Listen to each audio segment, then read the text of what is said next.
Okay, students, let us now look into the last video of this chapter, that is chapter number 6. And inshallah, in today's class, we'll try to complete the timeline that we had initiated or started at the start of this chapter, that is from 1905 to 1927. So, in 1920, another important event took place, and this was the start of the non cooperation movement by Mr. Gandhi.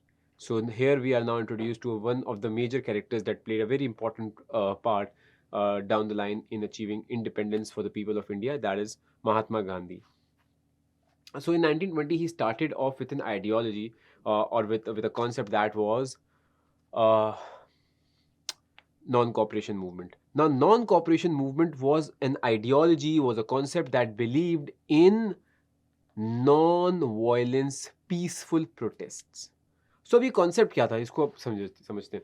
ये जो आपके पास concept था, इसका इस पूरी पूरी जो non cooperation movement थी, इसको एक्सप्लेन करने के लिए एक और टर्मिनोलॉजी भी थी जिसको गांधी कहते थे सत्याग्रह मूवमेंट। अभी सत्याग्रह, नॉन कॉपरेशन, इसका मतलब क्या था? गांधी का मानना था कि भाई, आपने बड़ा मशहूर जुमला सुना होगा, एक कोई एक गाल पे थप्पड़ मारे तो दूसरा गाल आगे कर दो। तो ये जो दूसरा गाल आगे करने की बात ना, वो यही थी कि भाई आप सामने वाले को अपने सच की ताकत से कन्विंस करेंगे। So that is using the force of the truth. क्योंकि आप गलती पर हैं, क्योंकि सामने वाला गलती पर है, सामने वाला कमजोर है, सामने वाला झूठ बोल रहा है, सामने वाला हुकूक नहीं दे रहा, इसीलिए बजाय एक इंगेजिंग डायलॉग में आने के बजाय वो क्या करेगा, वो आपके ऊपर तशद्दुद करेगा, आपको ऑप्रेस करेगा, मारपीट करेगा। अब अगर आपने भी जवाबन मारपीट कर दी, तो उसका मारपीट करना आपको है ना जायज़ हो गया। फिर तो उसका जवाब बन गया ना, भाई मैंने मारा उसने भी मारा, बात बराबर। तो जो बात स्टार्ट हुई थी हुकूक से कि मुझे हुकूक चाहिए, वो बात दब जाएगी और बात मारा मारी के ऊपर ख़त्म हो जाएगी। तो गांधी होशियार था। गांधी कहता था कि भाई हम इस गेम में नहीं पड़ेंगे, आप जुल्म करेंगे हम जुल्म सहेंगे, आप एक गाल पे थप्पड़ मारेंगे हम दूसरा गाल आगे कर देंगे। अब अगर आपके अंदर बिल्कुल ही कोई गैरत नाम की चीज़ नहीं है, अगर आप बिल्कुल ही बेहिस हो गए, तो आप दूसरे गाल पे भी थप्पड़ मार देंगे। और अगर आप दूसरे गाल पे थप्पड़ मारेंगे, हंसी-हंसी वो भी खा लेंगे। लेकिन इसको कहते थे एक्टिव के बजाय पैसिव रेजिस्टेंस। एक्टिव रेजिस्टेंस क्या है कि भाई कोई एक गाल पे थप्पड़ मारे, उसके हाथ ही तोड़ दो, ना हाथ रहेंगे ना दूसरे गाल पे थप्पड़ मारने की नौबत आएगी। ये एक्टिव रेजिस्टेंस हो गई। गांधी कहता था पैसिव रेजिस्टेंस। रेजिस्टेंस करेंगे, अपनी मुतालबे अपनी जगह से नहीं हटेंगे, लेकिन आपके तशद्दुद और जो है ना जुल्म का जवाब हम जुल्म और तशद्दुद से नहीं देंगे। ऑपरेशन को हम ऑपरेशन से उसका जवाब नहीं देंगे। जो आप हमारे खिलाफ यूज़ ऑफ फोर्स कर रहे हैं, हम उसका जवाब यूज़ ऑफ फोर्स से नहीं देंगे। हम पीसफुली अपनी रेजिस्टेंस करेंगे, अपने मुतालबात पे डटे रहेंगे, अपने हुकूक आपसे है ना तलब करते रहेंगे, लेकिन मारपीट नहीं करेंगे। और हुकूक तलब करने के लिए क्या करेंगे? आप हमें मारेंगे, हम प्रोटेस्ट करेंगे, सड़कों पे निकलेंगे, हम आपके साथ कोई किस्म का ताल्लुक नहीं रखेंगे। So boycott of British goods, boycott of British equipments, judiciary, police force, boycott of elections, ये सब चीज़ें आपके पास गांधी की नॉन कॉपरेशन मूवमेंट का हिस्सा थी, जिसको सत्याग्रह भी कहते हैं। तो ये पूरा कॉन्सेप्ट है, ये बहुत इंपॉर्टेंट टूल था। गांधी बार बार आगे जाके भी हम देखेंगे इसको अपने मकसद के लिए इस्तेमाल करते रहे। जब इनको ज़रूरत लगी कि भाई अभी हमें क्या नाम है, वीकनेस है, हमें अभी हम इस कॉन्सेप्ट को इस्तेमाल करके, इस पूरी पूरी कैंपेन को इस्तेमाल करके ब्रिटिशर्स को तंग कर सकते हैं, तो बार बार ये बड़ा इंपॉर्टेंट टूल के तौर पे अप अंटिल 1947 गांधी इसको इस्तेमाल करते रहे अगेंस्ट द ब्रिटिशर्स। तो ये था नॉन कॉपरेशन मूवमेंट।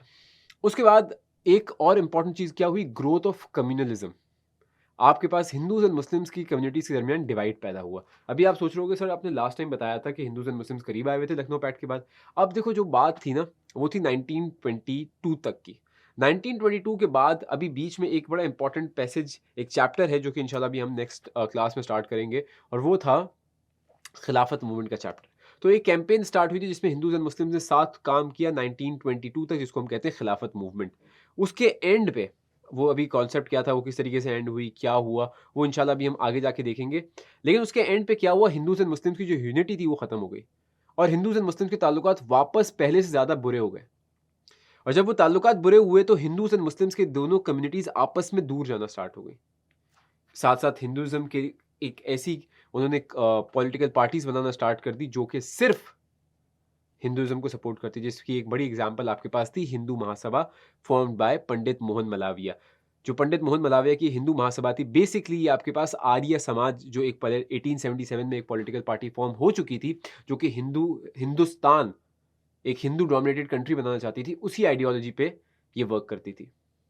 आपके पास ये पंडित मोहन मलाविया ने इस हिंदू महासभा को फाइंड तो किया, लेकिन जो इसकी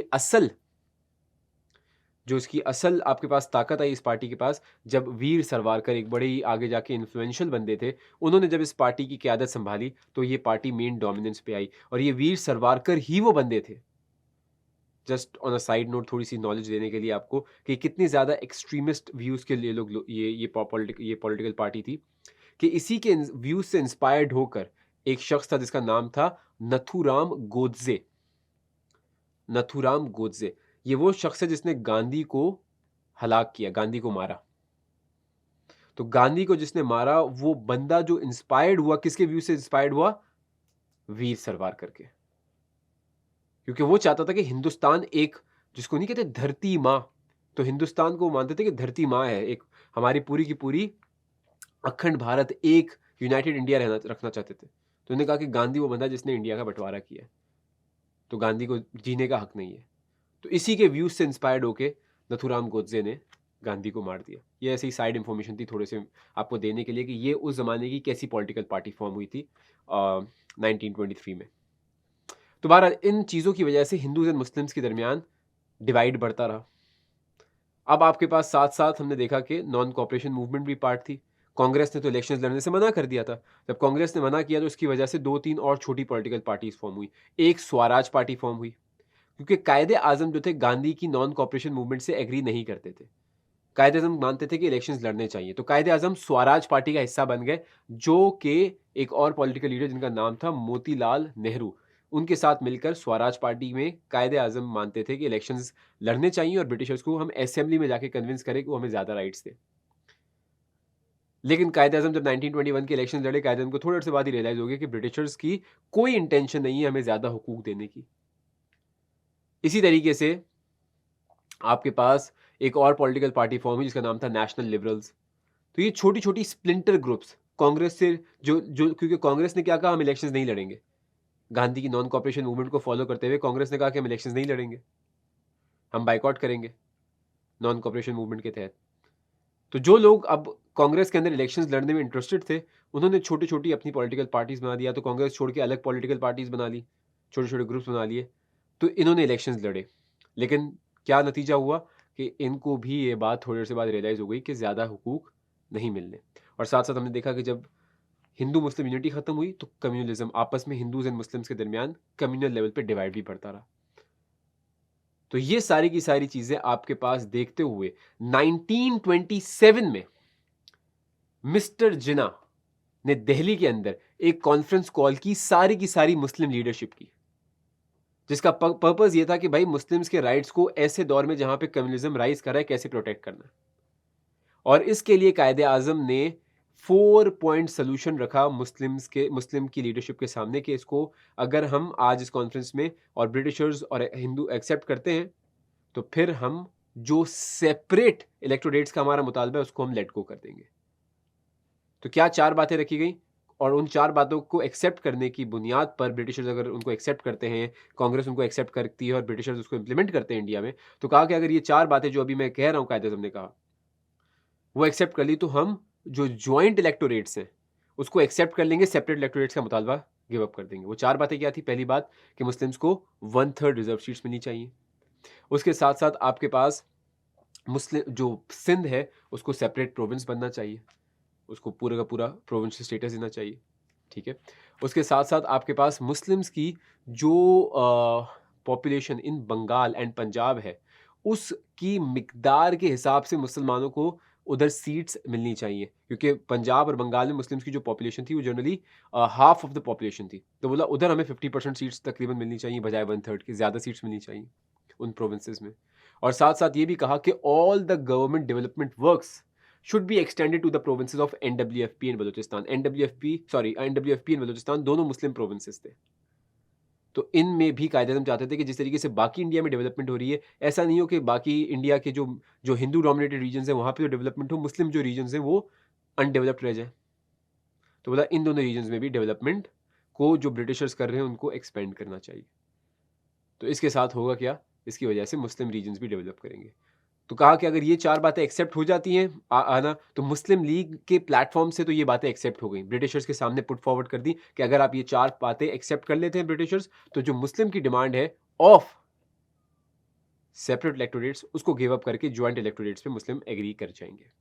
तो ये आपके पास था कायद-ए-आज़म का दिल्ली प्रपोज़ल्स। इधर हमारा 1927 का इवेंट हुआ, इधर हमारा ये चैप्टर वाइंड अप होता है। इंशाल्लाह नेक्स्ट क्लास में जो आपको अभी बताया गया कि बीच में हमने एक एपिसोड स्किप किया है, जो कि 1919 से लेके 1924 तक का एक वाक़या था, जिसको हम कहते हैं खिलाफत मूवमेंट। वो पूरा का पूरा चैप्टर है, उसको स्टार्ट करेंगे और उसमें फिर हम देखेंगे कि जो अभी हमने आपके पास उस कहानी को स्किप करके जो उसका सिर्फ एंड आपको बता दिया कि हिंदूज़ एंड मुस्लिम्स अलग हो गए, तो उसकी क्या वजह बनी, किस तरीके से वो मूवमेंट स्टार्ट हुई, किस तरीके से एंड में हुई, उसके एंड में क्या ऐसी वजूहात हुई कि हिंदूज़ एंड मुस्लिम्स दूर हो गए। इंशाल्लाह वो सारा का सारा जो सस्पेंस है, वो इंशाल्लाह हम नेक्स्ट क्लास में नेक्स्ट क्लासेस में नेक्स्ट चैप्टर के दौरान ख़त्म करेंगे और फिर उसके बाद जब चैप्टर नंबर 8 स्टार्ट करेंगे, तो वो हम वापस इसी टाइमलाइन के साथ फ्रॉम 1927 दिल्ली प्रपोज़ल्स के बाद से स्टार्ट करेंगे। जब तक खुश रहें, ख्याल रखें। अल्लाह हाफ़िज़।